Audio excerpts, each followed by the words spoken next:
All right, today we're going to talk about broth transfer. So I have a tube of Staphylococcus epidermidis, and then I have a blank tube of broth here.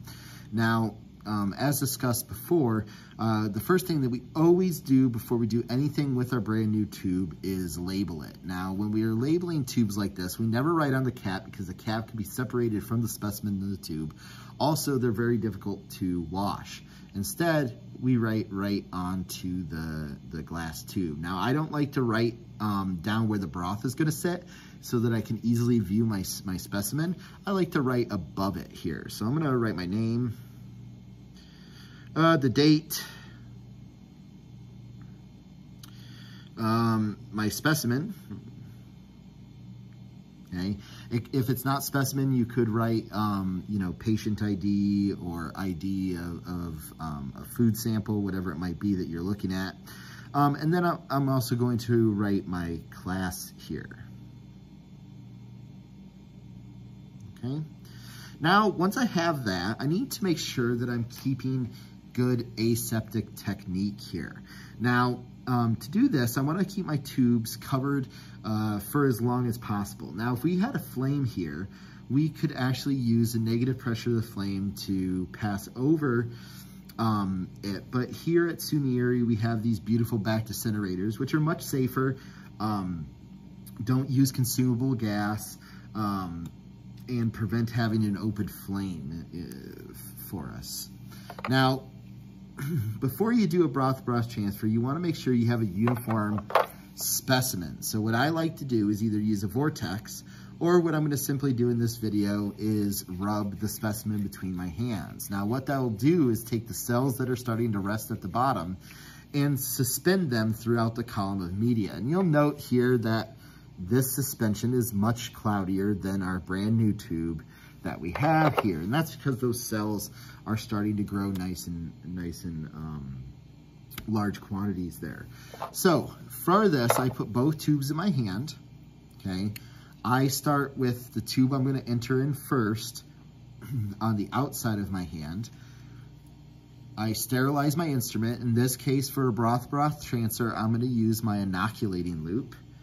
I place it into the back disintegrator, again, only placing the instrument portion itself in so that the handle doesn't get too hot. This loop is nice, not all of them have it, but this loop does have a little rubber heat guard on it. Sometimes the handle is just metal.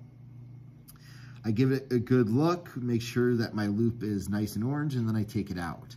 Now, if I place this loop directly into the media right now, I'm gonna hear a sizzle and I'm gonna lose some of my specimens. So I give it a second to go ahead and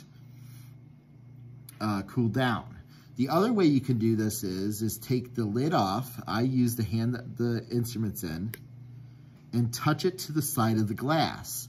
This will instantly transfer a lot of the heat to the tube and allow for that instrument to cool down.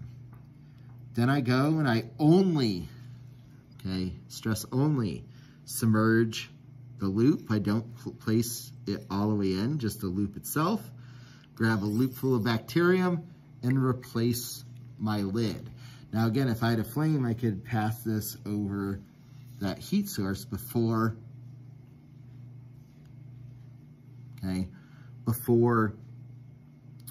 I close my tube.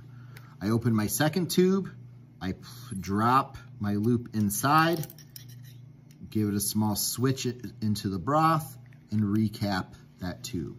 At this point, I can place the tubes down into my rack. Remember, we never put tubes, because they do have liquid in them, flat down onto our benchtop surface.